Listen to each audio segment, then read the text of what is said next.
Welcome to Manha TV news. Bulletin ముందుగా headlines. Mega డిఎస్సీపై YCP తప్పుడు ప్రచారం. ఎమ్మెల్యే బోండా ఉమా.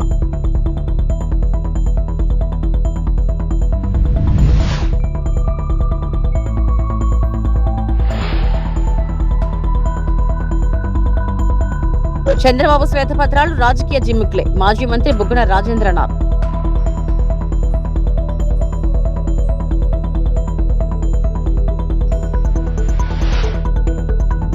మహాకాళేశ్వర ఆలయంలో సినీ నిర్మాత నిహారిక ప్రత్యేక పూజలు.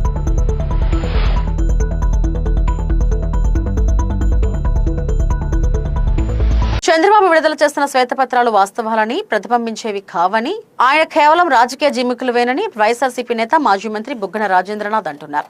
ఆయన మాటలకు చేతలకు ఎలాంటి సంబంధం ఉండదని ఎద్దేవా చేశారు. హైదరాబాద్లోని సోమాజిగూడ ప్రెస్ క్లబ్లోని శనివారం నిర్వహించిన మీడియా సమావేశంలో బుగ్గన కూటమి ప్రభుత్వంపై ఆగ్రహం వ్యక్తం చేశారు. ప్రజలకు అరచేతిలో స్వర్గం చూపించేలా చంద్రబాబు హామీలు ఇస్తారని, కానీ ఆచరణలో పరిస్థితులు భిన్నంగా ఉంటాయన్నారు. ప్రోగ్రెస్ కార్డ్ అనే కాన్సెప్ట్ తెచ్చిన చంద్రబాబు అది తనకు తానే ఇచ్చుకుంటున్నాడని, కానీ అది ఇవ్వాల్సింది ప్రజలని బుగ్గన గుర్తు చేశారు. చంద్రబాబుకు అనుకూలంగా వ్యవహరించే మీడియా కూడా అదే తరహాలో ప్రచారం చేస్తుందని మండిపడ్డారు. ఫస్ట్ ఒక వైట్ పేపర్ అని రిలీజ్ చేస్తాడు. ఆ వైట్ పేపర్లో ఏం చెప్తాడు? అసలు ఏమీ లేదు, చాలా అధ్వానమైన పరిస్థితిలో ఉంది, అసలు రాష్ట్రము బాగు చేయలేని పరిస్థితిలో ఉంది అన్నట్లు ఫస్ట్ చిత్రీకరిస్తాడు. ఆ తర్వాత నెక్స్ట్ ఆయన వచ్చిన తర్వాత తన ద్వారా వెలుగు ఏ విధంగా వస్తుంది రాష్ట్రానికని చెబుతూ పోతాడు. ఆయన అదృష్టానికి ఏమో కానీ ఆయనకు సంబంధించిన మీడియా సంస్థలు ఉండేటివి లేనట్లు, లేని ఉన్నట్లు రాసి మెయిన్ పేజ్ హెడ్లైన్స్ చెబుతూ పోయి పబ్లిక్ని ఇన్ఫ్లుయెన్స్ చేసేదానికి ఒక ప్రయత్నం అన్నమాట. అంటే ప్రతిసారి ఆయన వచ్చినప్పుడు పాతరాయి యుగంలో ఉన్నట్లు, పాతరాయి యుగంలో రాష్ట్రాలు ఉన్నట్లు, ఆ తర్వాత నెక్స్ట్ ఆయన వచ్చిన తర్వాత ఇప్పుడు లేటెస్ట్గా క్వాంటమ్ యుగంలోకి రాష్ట్రం పోతున్నట్లు, పాతరాయి యుగం నుంచి క్వాంటమ్ యుగంలోకి తను తీసుకొని పోతున్నట్లు ఆయన చిత్రీకరణ ఉంటుంది. అట్లా ప్రతిసారి, అంటే ఆయన వచ్చిన ప్రతిసారి, ఎందుకంటే ఎన్నో పర్యాయాలు రావడం జరిగింది కదా, ప్రతిసారి ఒక కొత్త ఇది ఉంటుందన్నమాట, లాజిక్, ఒక వినూత్నమైనది. అంటే ఒకసారి ఏమంటారంటే తనే కంప్యూటర్ కనిపెట్టినట్లు, ఒకసారి ఏమో తనే సెల్ ఫోన్ కనిపెట్టినట్లు, ఒకసారేమో తనే హైదరాబాదు నిర్మించినట్లు, అసలు ఒకసారేమో తనే కోవిడ్కు మందు కనిపెట్టడానికి కూడా దాహోదపడినారని, ఇంకొకసారి పొరపాటున మిస్ అయిపోయి స్లిప్ అయిపోయి అసలు స్వాతంత్రం కోసం కూడా దాహోదపడిన పార్టీ అని అన్నాడు అన్నమాట మీటింగ్లో, పబ్లిక్ మీటింగ్లో. స్వాతంత్రం కోసము తెలుగు విజయవాడ సెంట్రల్ నియోజకవర్గంలో మెగా డిఎస్సీపై ఎమ్మెల్యే బోండా ఉమా కీలక వ్యాఖ్యలు చేశారు. సింగనగర్లో బోండా ఉమామహేశ్వర ఆధ్వర్యంలో మెగా డిఎస్సీ అంశంపై మీడియా సమావేశం నిర్వహించారు. ఈ సందర్భంగా బోండా ఉమా మాట్లాడుతూ డిఎస్సీ పేరుతో వైసీపీ నాయకులు నిరుద్యోగ యువతను తప్పుతో పట్టిస్తున్నారని విమర్శించారు. డిఎస్సీపై విద్యాశాఖ మంత్రి నారా లోకేష్ బహిరంగ చర్చకు సిద్ధమని ప్రకటించినా వైసీపీ నేతలు చర్చకు రావడం లేదన్నారు. డిఎస్సీ విషయంలో ప్రభుత్వం ఇప్పటికే పూర్తి స్పష్టత ఇచ్చిందని తెలిపారు. బ్రిడ్జ్ కోర్సుపై కూడా వైసీపీ నేతలు అనవసరంగా విమర్శలు చేస్తున్నారని అన్నారు. ఇప్పటికే ఉద్యోగాల్లో చేరి విధులు నిర్వహిస్తున్న వారిని రాజకీయ ప్రయోజనాల కోసం ఇబ్బందులకు గురిచేయడం సరికాదన్నారు. గత వైసీపీ ప్రభుత్వ హయాంలో మెగా డిఎస్సీ నిర్వహించకుండా న్యాయపరమైన సమస్యలు సృష్టించారని బోండా ఉమా ఆరోపించారు. ప్రస్తుతం కూడా డిఎస్సీ అంశాన్ని రాజకీయంగా ఉపయోగించుకుంటూ యువతలో గందరగోళం సృష్టిస్తున్నారని మండిపడ్డారు. నమస్కారం. రాష్ట్రంలో మెగా డిఎస్సి అవకతవకలు జరిగినాయి, అవినీతి జరిగింది అని చెప్పి వైఎస్ఆర్ కాంగ్రెస్ పార్టీ చేస్తున్నటువంటి అరాచకం రాష్ట్రంలో శృతిమించింది. ఈరోజు ఎక్కడా లేనటువంటి విధంగా రాష్ట్రంలో ఈ కార్యక్రమాన్ని వైఎస్ఆర్ కాంగ్రెస్ పార్టీ గొడ్డల పార్టీ మొదలుపెట్టింది. మెగా డిఎస్సి మీద చర్చకు సిద్ధం అని చెప్పి స్పష్టంగా మా విద్యాశాఖ మంత్రి నారా లోకేష్ గారు స్పష్టంగా దానికి ఛాలెంజ్ చేశాడు. ఏ చర్చకైనా సిద్ధం. మీరు స్పోర్ట్స్ కోటా మీద అంటారా, స్పోర్ట్స్ కోటా మీద, బ్రిడ్జ్ గేమ్లో బ్రిడ్జ్ ప్యాకాట్ ఆడే వాళ్ళకి డిఎస్సి రిజర్వేషన్ వచ్చారని అంటారా? దాని మీద కూడా చర్చిద్దాం.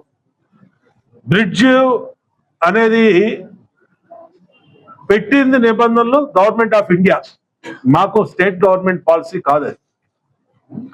అంటే బ్రిడ్జ్ గేమ్కి ప్యాక్ ఆటకి వివరణ తెలియనటువంటి సన్నాసులు దాని గురించి మాట్లాడుతున్నారు. ఎందుకంటే 1కి 10 సార్లు చెప్పాం, అందుకని వాళ్ళు సన్నాసులు అన్నాం. బ్రిడ్జ్ గేమ్ అనేది వేరు, ప్యాక్ ఆట అనేది, జోదం అనేది వేరు. దాన్ని గవర్నమెంట్ ఆఫ్ ఇండియా పెట్టింది. అయినా ఆంధ్రప్రదేశ్ లో స్పోర్ట్స్ కోటాలో ఒక్క ఉద్యోగం కూడా బ్రిడ్జ్ గేమ్ లో నిష్ణాతులైన వాళ్ళకి, క్వాలిఫై అయిన వాళ్ళకి ఒక్క ఉద్యోగం కూడా ఇవ్వలా. అది కూడా స్పష్టం చేశాం. నిన్న దానికి సంబంధించిన 2 అధికారులు, ఎండి, శాఫ్, అలాగే వాళ్ళు కూడా వివరణగా పూర్తిగా ఇచ్చారు. అంటే మేము ఏది మాట్లాడినా ఆన్ పేపర్ ఎవిడెన్సు, మేము సాక్ష్యాలు ఆధారాలతో వాళ్ళు చెప్పిన ప్రతి దాన్ని కూడా మేము ఆన్ పేపర్ చూపిస్తా ఉన్నాం. మేమేమి ఏళ్లలాగా. విజయ డైరీ చైర్మన్ గా రైతుల మద్దతుతో చలసాని ఆంజనేయులు ఎన్నికయ్యారని వైసీపీ నేతలు పేర్కొన్నారు. విజయ డైరీకి తెలుగుదేశం పార్టీకి సంబంధం ఏమిటని ప్రశ్నించారు. రైతులు ఎన్నుకున్న చైర్మన్ విషయంలో ప్రభుత్వం ఎందుకు జోక్యం చేసుకోవాలని నిలదీశారు. 2 మంత్రులు డైరీకి వెళ్లి చైర్మన్ పై ఒత్తిడి, బెదిరింపులకు పాల్పడ్డారని వైసీపీ నేతలు ఆరోపించారు. ఈ ఒత్తిళ్ల కారణంగానే చలసాని ఆంజనేయులు తీవ్ర అస్వస్థతకు గురై ఐసీయూలో చికిత్స పొందాల్సి వచ్చిందని వారు ఆరోపించారు. అనంతరం చలసాని ఆంజనేయులు చైర్మన్ పదవికి రాజీనామా చేయాల్సిన పరిస్థితి ఏర్పడిందని విమర్శించారు. నారా లోకేష్ రాజకీయ ప్రయోజనాలు, ఆర్థిక ప్రయోజనాల కోసం టీడీపీకి చెందిన చలసాని ఆంజనేయులను బలి చేశారని వైసీపీ నేతలు తీవ్ర ఆరోపణలు చేశారు. అయితే ఈ ఆరోపణలపై ప్రభుత్వం, టీడీపీ నేతల నుంచి అధికారిక స్పందన రావాల్సి ఉంది. మళ్ళీ 24లో చంద్రబాబు వచ్చాడు. లోకేష్ ధనదాహానికి అంతు లేకుండా ఆనకట్టలు తెగిపోయినాయి. గ్రహణం పడటమే కాదు, మామూలుగా కబళించేటువంటి పరిస్థితులు వచ్చేసినాయి. అంటే అతను 24లో గెలిచేశాడు. మళ్ళీ వాళ్ళకి 26లో ఎన్నిక వస్తే నాకు అర్థం కాదు. చాలా మంది మంత్రులు టీడీపీ ఛానల్స్ మాట్లాడుతున్నాయి. ఏమని మాట్లాడుతున్నాయి? ఆంధ్రజ్యోతి, ఈనాడులో పేపర్లో రాస్తాడు సిగ్గు లేకుండా. ఏమని రాస్తాడంటే, పార్టీ చలసాని మండవ జానకి రామయ్య గారికి గాని, చలసాని ఆంజనేయులకు గాని విజయ డైరీ అనేది తెలుగుదేశం పార్టీ ఏమి నామినేట్ చేయలేదు. అది నామినేటెడ్ సంస్థ కాదు. అది వీళ్ళు ఎన్నికయ్యారు, రైతుల్లోంచి ఎన్నికయ్యారు.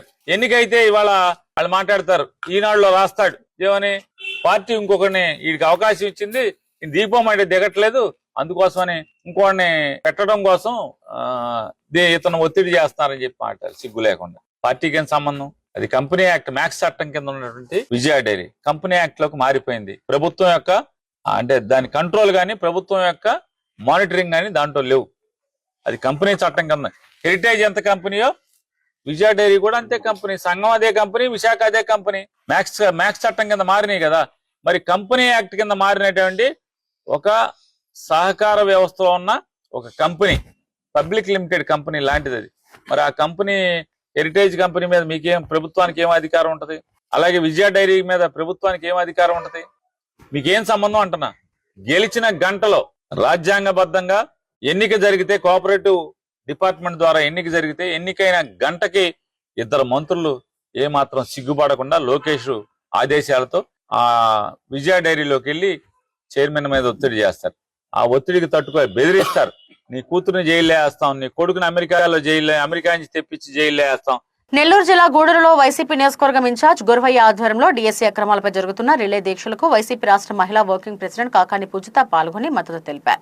ఈ సందర్భంగా పూజిత మాట్లాడుతూ, జగన్మోహన్ రెడ్డి అధికారంలో ఉన్నా లేకపోయినా నిరుద్యోగులకు అండగా నిలుస్తున్నాడని, తప్పు చేసిన వారికి ఈ దీక్షలు కష్టంగా ఉన్నాయన్నారు. దీక్షలు మొదలైనప్పటి నుండి దాడులు జరుగుతున్నాయని, డీఎస్సీలో జరిగిన అక్రమాలపై నిరుద్యోగులకు తీవ్ర అసంతృప్తి ఉందని తెలిపారు. యువతని ఎవరూ ఆపలేరని, ఈ ఆందోళనలు ఇక్కడితో ఆగవని స్పష్టం చేశారు.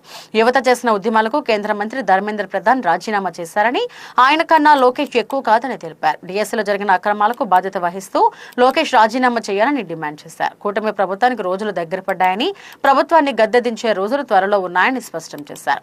ఈ కార్యక్రమంలో పెద్ద సంఖ్యలో వైఎస్ఆర్సీపీ నాయకులు, కార్యకర్తలు, అభిమానులు పాల్గొన్నారు. ఆధ్వర్యంలో జరుగుతున్నాయి.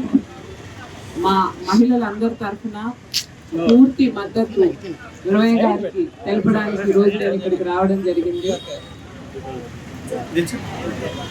మనం గమనించాల్సింది ఏంటంటే, ఈరోజు డిఎస్సికి సంబంధించి ఎప్పుడైతే ఉద్యమాలు జరగడం మొదలు పెట్టాయో, ఎప్పుడైతే జనాలు బయటికి వచ్చి అరే మాకు అన్యాయం జరిగింది అనేటువంటి విషయాలు చెప్పడం మొదలు పెట్టారు, జగనన్న దగ్గరికి వెళ్ళడం మొదలు పెట్టారు, మాకు అన్యాయం జరిగిందన్న మాకు ఉద్యోగం రావాల్సింది, ఆ ఉద్యోగం వేరే వాళ్ళకి వెళ్ళిందని చెప్పడం మొదలు పెట్టారు.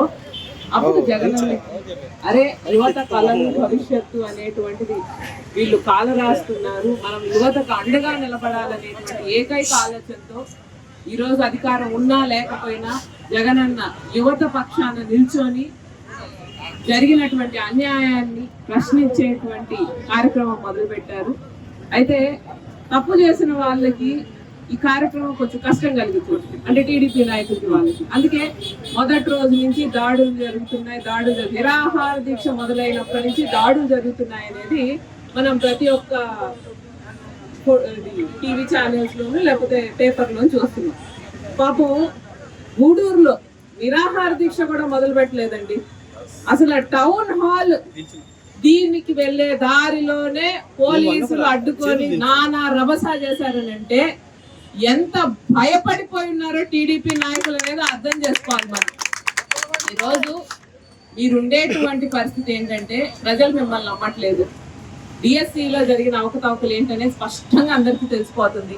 ప్రజలు అనేటువంటి వ్యక్తి వాళ్ళు మిమ్మల్ని అసహించుకుంటున్నారు ఈరోజు. అందుకే ఇంత భారీ స్థాయిలో ప్రతి దగ్గర క్షేత్ర స్థాయిలో ఇటువంటి నిరాహార దీక్షలు జరుగుతున్నాయనంటే వైఎస్ఆర్సీపీ అండలో ప్రతి యువత మీకు వ్యతిరేక. హైదరాబాద్ పాత బస్తీలోని మీరాలం మండి ప్రాంతంలో ఉన్న మహాకాళేశ్వర ఆలయాన్ని సినీ నిర్మాత నిహారిక దర్శించుకున్నారు. ఆలయానికి చేరుకున్న నిహారికకు ఆలయ నిర్వాహకులు భక్తులు స్వాగతం పలికారు. అనంతరం అమ్మవారికి బోనం సమర్పించి ప్రత్యేక పూజలు నిర్వహించారు. భక్తి శ్రద్ధలతో అమ్మవారిని దర్శించుకున్న నిహారిక ఆలయంలో కొంతసేపు ప్రత్యేక పూజా కార్యక్రమాల్లో పాల్గొన్నారు. ఆలయ సాంప్రదాయాలను పాటిస్తూ బోనం సమర్పించడం ద్వారా అమ్మవారి ఆశీస్సులు కోరుకున్నారు. నిహారిక ఆలయానికి వచ్చిన విషయం తెలుసుకున్న భక్తులు ఆమెను చూసేందుకు ఆసక్తి చూపించారు. ఈ సందర్భంగా ఆలయ పరిసరాల్లో సందడి నెలకొంది.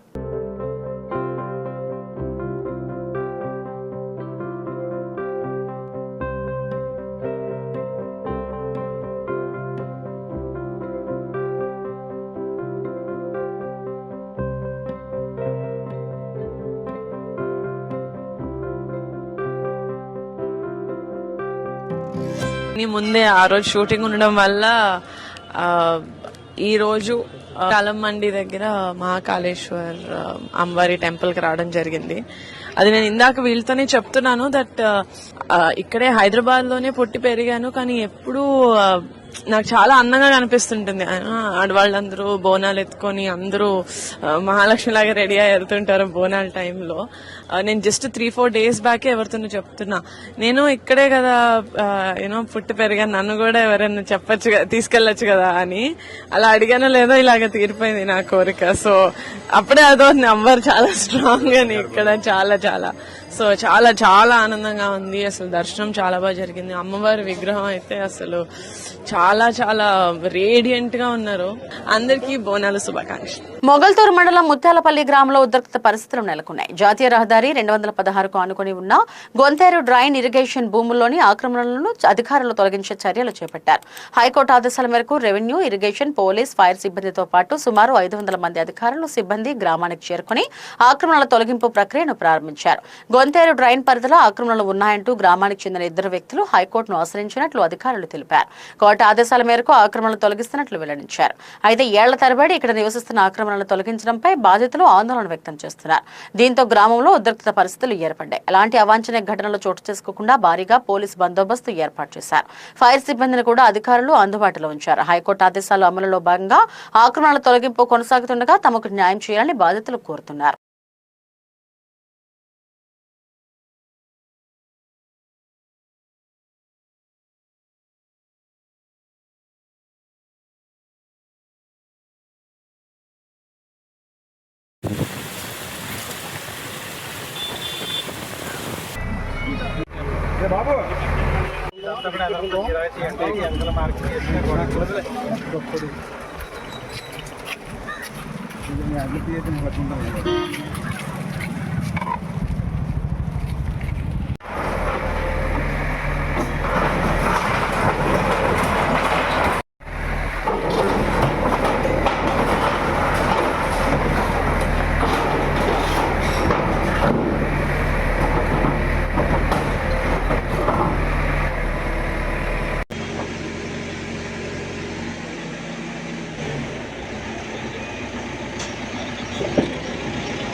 కృష్ణానదిలో భారీ వరద వస్తున్నా వారం రోజులుగా Kalwakurthy lift irrigation project, Palamuru Rangareddy lift irrigation project పంపులు ఆన్ చేయని కాంగ్రెస్ ప్రభుత్వం. దీంతో తాగునీరు, సాగునీరు లేక ఇబ్బందులు పడుతున్న మహబూబ్ నగర్ ప్రజలు.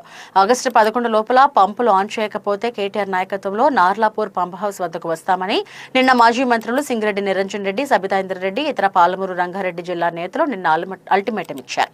బీఆర్ఎస్ నేతలు వార్నింగ్ ఇచ్చిన గంటకే కల్వకుర్తి లిఫ్ట్ ఇరిగేషన్ ప్రాజెక్టు పరిధిలోని ఏల్లూరు, జోనల్ బోగుడ, గుడిపల్లి పంప్ హౌస్లో మోటార్లు ఆన్ చేసిన ఇరిగేషన్ అధికారులు. ఇదే తోవలో పాలమూరు రంగారెడ్డి ప్రాజెక్టు పంపులు కూడా ఆన్ చేయాలని పట్టుబడుతున్న బీఆర్ఎస్ నేతలు. రాష్ట్రంలో సర్కారు నడుపుతున్నది కాంగ్రెస్ పార్టీనా, బీఆర్ఎస్ పార్టీనా అని ముక్కును వేలేసుకుంటున్నారు రైతులు. బీఆర్ఎస్ చెబితే కానీ కనీసం ఇరిగేషన్ ప్రాజెక్టుల నుండి నీటిని విడుదల చేయరా అని ప్రశ్నిస్తున్నారు ప్రజలు.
ప్రసిద్ధిగాంచిన కాళేశ్వరం గర్భగుడి కూల్చివేత భావోద్వేగానికి గురైన అర్చకులు, స్థానికులు.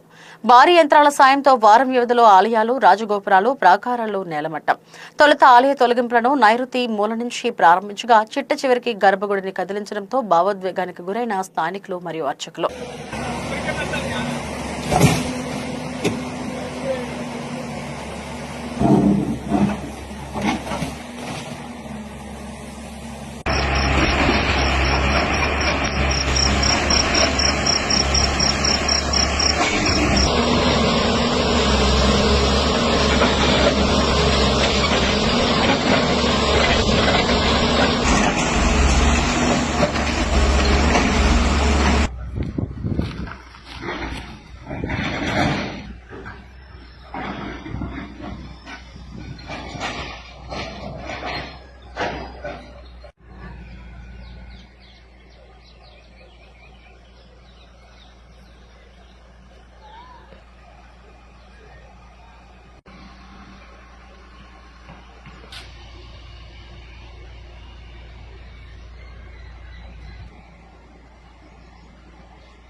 జయశంకర్ భూపాల్పల్లి జిల్లా కేంద్రంలోని సుభాష్ కాలనీలో రోడ్డు నిర్మాణ పనులు నత్తనడకన సాగుతుండటంపై బీఆర్ఎస్ యూత్ విభాగం ఆధ్వర్యంలో శనివారం వినూత్న రీతిలో నిరసన కార్యక్రమం నిర్వహించారు. డీఆర్ఎస్ అర్బన్ యూత్ ప్రధాన కార్యదర్శి మహేందర్ యాదవ్ నేతృత్వంలో ఈ కార్యక్రమాన్ని చేపట్టారు. రోడ్డు నిర్మాణ పనులు అర్ధాంతరంగా నిలిచిపోవడంతో వర్షపు నీరు గుంతలో నిలిచి చెరువులను తలపిస్తున్నాయని వాహనదారులు, కాలనీ వాసులు తీవ్ర ఇబ్బందులు పడుతున్నారని నాయకులు మండిపడ్డారు. అధికారులు, పాలకుల అలసత్వానికి నిరసనగా రోడ్డుపై చేరి వర్షపు నీటి గుంతల్లో చేపల వలలు, గాలాలు వేసి చేపలు పడుతూ నిరసన తెలియజేశారు. ఈ సందర్భంగా యూత్ నాయకులు మాట్లాడుతూ సుభాష్ కాలనీ ప్రధాన రహదారి పనులు ప్రారంభించి నెలలు గడుస్తున్నా పూర్తి చేయడంలో కాంట్రాక్టర్లు, అధికారులు నిర్లక్ష్యం వహిస్తున్నారని ఆరోపించారు. వర్షం పడితే చాలు రోడ్డంతా జలమయమై గుంతలు తేలి నిత్యం ప్రమాదాలు జరుగుతున్నాయని ఆగ్రహం వ్యక్తం చేశారు. ప్రజాప్రతినిధులు, సంబంధిత అధికారులు తక్షణమే స్పందించి నిలిచిపోయిన రోడ్డు నిర్మాణ పనులను వెంటనే పూర్తి చేసి ప్రజల ఇబ్బందులను తీర్చాలని డిమాండ్ చేశారు. లేని పక్షంలో ఆందోళన కార్యక్రమాలను మరింత ఉధృతం చేస్తామని హెచ్చరించారు. ఈ కార్యక్రమంలో పలువురు బీఆర్ఎస్ నాయకులు, యూత్ ప్రతినిధులు, స్థానిక కాలనీ వాసులు పాల్గొన్నారు.